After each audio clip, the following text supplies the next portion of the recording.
The Bible has an incredible theology of suffering. Now, why does God give you that? Are you ready for this? Because you'll suffer. You will suffer. You suffer because He's left you in a fallen world. You suffer because you're a sinner and you mess up your own life. And you suffer because He wills for you to suffer.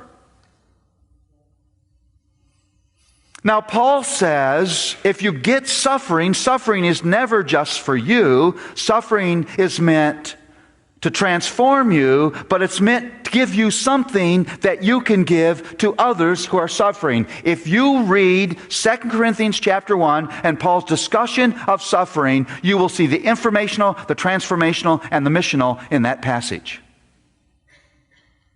Now, do you have a well thought through, understood, lived theology of suffering? I could ask you this question: are you biblically prepared to suffer? And I could ask you further, are you strategically prepared because of that to minister to others who are suffering?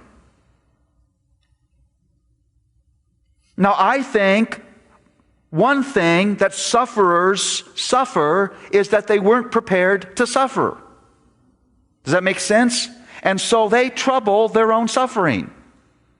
They don't suffer well. And they do things and say things and think things that deepen their suffering. One of the things I've said, I didn't ever say this to discourage people, but to warn them. When they would be in a moment of suffering where they would think that this was the worst it could be, I'd always say, don't think that things are as bad as they can be. They can get worse. And that has a lot to do with how you will suffer in this moment. Control. Do you understand the theology of God's control? Do you really understand the way the Bible talks about God's sovereignty?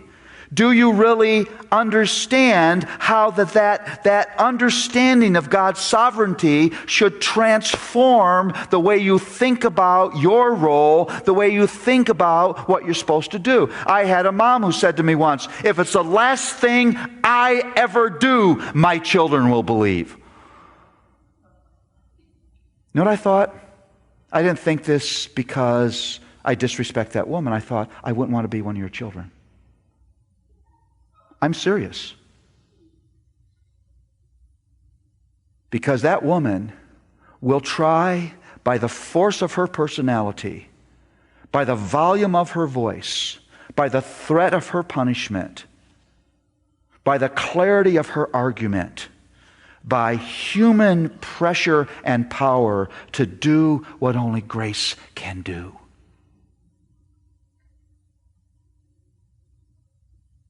You see,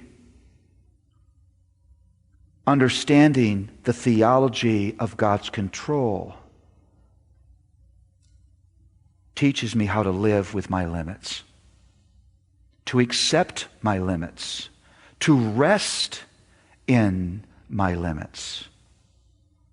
Now, is that theme well known and well understood to you? I hear people talk about God's sovereignty who think they understand it in ways that are like a fingernails across a blackboard for me. These are life-giving, protective, guiding themes. And they all are unpacked and lost in the middle.